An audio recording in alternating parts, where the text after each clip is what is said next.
Anies Baswedan ungkap puncak perbedaan cawapres, rapat buntu sampai gebrak meja. Demokrat, Anies cuma petugas partai boneka Surya Paloh. Utusan Demokrat dan utusan Nasdem terjadi perbedaan pandangan yang sangat keras, bahkan sampai gebrak meja di situ. Demokrat menginginkan ditetapkan segera, Nasdem menginginkan ditetapkan nanti sambil menunggu. Menunggu apa? Menunggu siapa tahu ada opsi lain. Tapi kalau ditanya opsinya apa, juga nggak bisa jawab. Kami ini berpikir Mas Anies kan seharusnya penjaga moral bangsa ini. Menurut kami ini ya, wah pemimpin masa depan yang bisa dipegang kata-katanya, bisa dipercaya. Dan kami pikir beliau ini pemimpin yang hebat, tapi ternyata tidak lebih dari petugas partai. Petugas partai, kan gitu. Apabila Pak Surya Paloh mengajukan nama, dan saya harus melaksanakannya, maka saya petugas partai, semata-mata menjalankan. Dan saya kemudian melaksanakan, yaitu namanya petugas. Pak Surya Paloh itu memanggil Mas Anies, ini ada kesepakatan, Nasdem dan PKB dukung Anies dan Caimin. Mau nggak? Kalau mau, ambil. Kalau nggak, ini batal. Kata Anies, tanpa pikir panjang, iya saya ambil. Loh mohon maaf, ini petugas partai juga. Yang bisa menuliskan pencalonan itu bukan capres. Yang bisa mencalonkan itu adalah ketua-ketua partai yang bisa mencalonkan. Saya mengajukan opsinya. Ini opsinya. Saya dapat tugas untuk melakukan itu dan saya sudah kerjakan opsi itu. Makanya ketika jadi sampai di situ tuh, saya sudah lakukan tugas saya dan saya sampaikan opsi yang tersedia sekarang tinggal AHY. Yang tersedia sekarang adalah AHY. Saya sampaikan ke Pak Surya Paloh.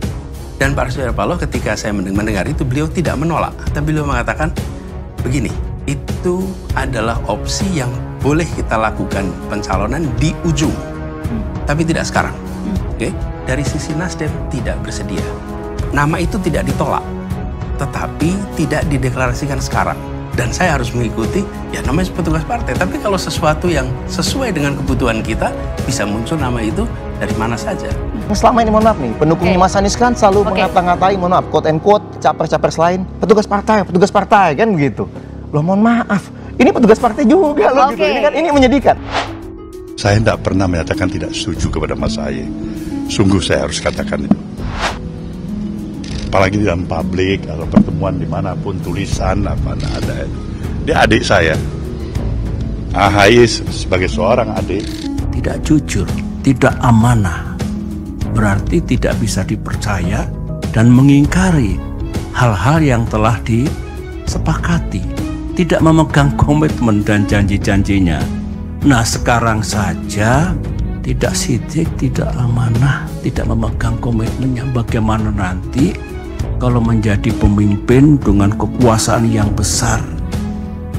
Ya akan diapakan? Sebenarnya saya tidak ingin menanggapi secara detail ini semua. Saya sangat hormat kepada Pak SBY. Beliau adalah panutan, beliau adalah presiden yang sudah mengabdi 10 tahun, teladan.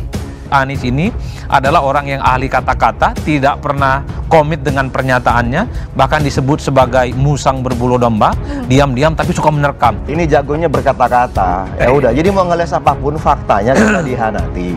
Silakan kalau misalnya memang jago berkata-kata, kita tahu kok.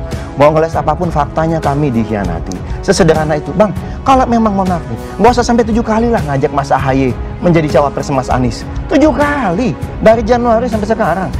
Saksi pertama ada 4 orang. Kalau dalam Islam saksi itu 2 saja sudah cukup gitu loh.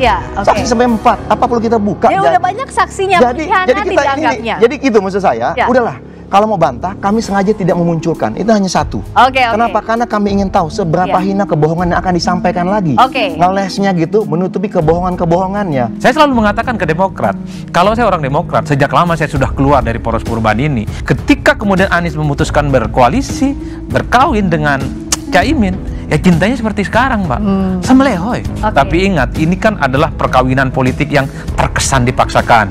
Biasanya perkawinan yang dipaksakan cenderung tidak bahagia. Boleh saja saya tidak bahagia dengan si A, boleh saja saya tidak bahagia dengan si B, tapi kita jaga. Gus Imin, saya merasa bersyukur siang hari ini bisa bersama-sama dan insya Allah perjalanan mendaki, kita daki sama-sama hingga sampai di puncak nanti. Insya Allah, Mas Anies dan saya untuk semua kekuatan bangsa. Insya Allah saya dan PKB siap mengawal Mas Anies untuk melanjutkan cita-cita. Saya mengucapkan selamat kepada Bapak Anies Rashid Baswedan dan Bapak Muhaimin Iskandar yang baru saja mendeklarasikan sebagai pasangan calon presiden dan calon wakil presiden 2024 ke depan. Semoga sukses.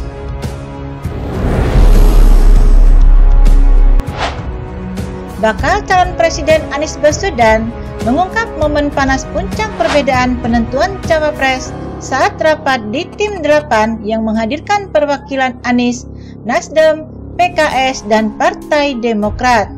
Rapat berlangsung panas dan diwarnai aksi gebrak meja oleh peserta. Ia menjelaskan, peristiwa itu terjadi pada Selasa 29 Agustus. Menurutnya, terjadi perbedaan pandangan antara utusan Demokrat dan Nasdem di Tim 8. Demokrat ingin nama AHY sebagai bakal cawapres segera dideklarasikan, sementara Nasdem tak ingin deklarasi segera. Utusan Demokrat dan utusan Nasdem terjadi perbedaan pandangan yang sangat keras, bahkan sampai gebrak meja di situ. Apa perbedaannya? Demokrat menginginkan ditetapkan segera, Nasdem menginginkan ditetapkan nanti sambil menunggu siapa tahu ada opsi lain, kata Anies dalam tayangan Mata Najwa Senin 4 September malam. Ia mengatakan, pertemuan Tim 8 pun buntu. Selain itu, dalam rapat ada pernyataan bahwa Demokrat dipersilahkan jika mau mencoba opsi lain. Itu kan dalam percakapan di Tim 8 ada, bukan keluar koalisi. Mereka akan coba exercise lain.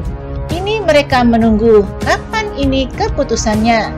Di sisi lain, Nasdem bukan menolak AHY tapi tidak mau dideklarasikan segera, katanya. Di sisi lain, Anies mengatakan usai pertemuan itu buntu, ia ditelepon untuk datang ke kantor Nasdem pada Selasa malam. Di sana ia bertemu dengan Ketum Nasdem Surya Paloh.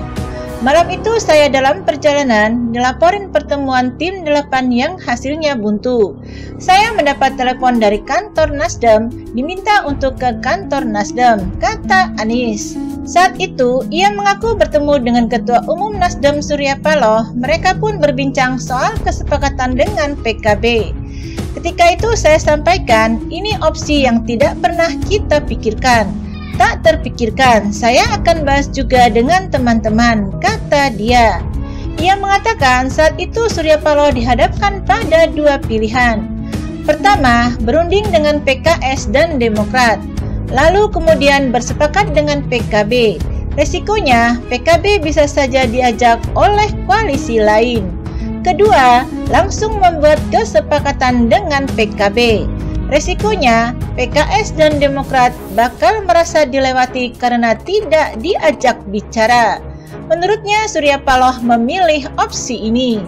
Ini sebuah ijtihad. Kemudian Pak Surya Paloh memilih opsi ambil kesepakatan dulu. Terus kemudian jelaskan, memang ada risiko. Risikonya ada perasaan seperti dilewatkan, ditinggalkan, kata Anies. Malam itu, Anies dan utusannya di Tim 8 lalu mengontak utusan PKS dan Demokrat untuk bertemu. Namun hingga dini hari tidak ada jawaban.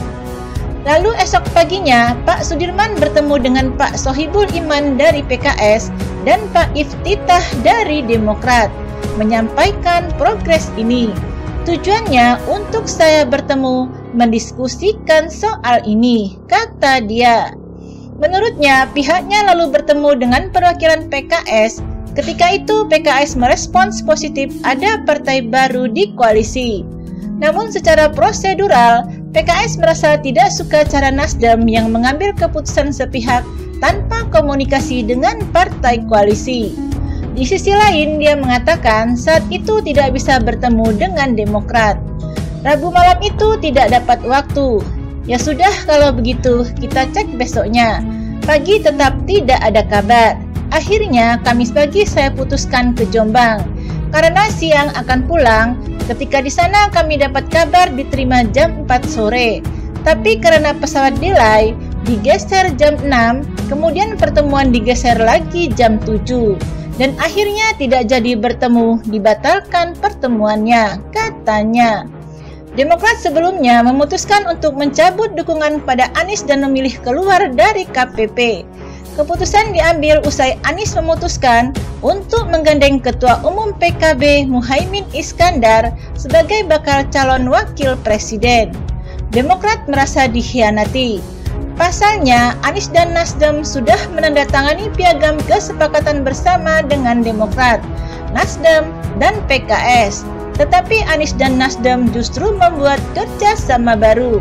Selain itu, Demokrat juga mengungkapkan bahwa Anies pernah meminta AHY untuk menjadi cawapres pendampingnya di Pilpres 2024 mendatang.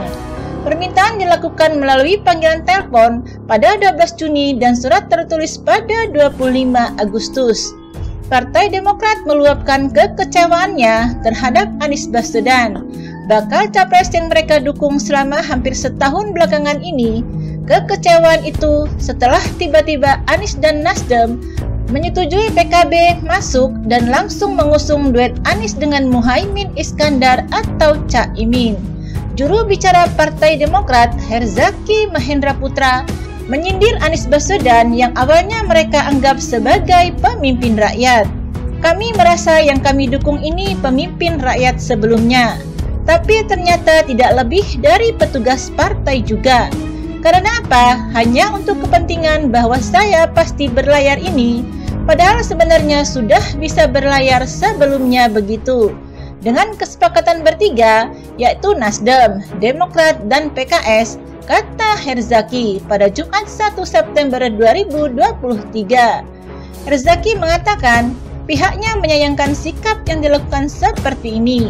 Padahal semua proses telah lama dilalui dan dilakukan bersama-sama dalam koalisi perubahan. Ini yang sangat kami sayangkan demi kepentingan sendiri, demi keinginannya sendiri, agar segera berlayar mengabaikan semua proses, katanya. Meski begitu, Herzaki mengatakan bahwa mereka tidak masalah, sebab akhirnya mereka mengetahui saat ini mengalami kondisi yang sebenarnya. Akhirnya ada sosok yang kita pikir baik, yang ternyata rela meninggalkan teman-teman yang sudah lama berjuang bersama begitu saja, katanya. Kami bersyukur mengetahuinya saat ini, tidak mengetahuinya ketika nanti masa-masa kampanye atau ketika kita benar-benar mengusung, pungkas Herzaki.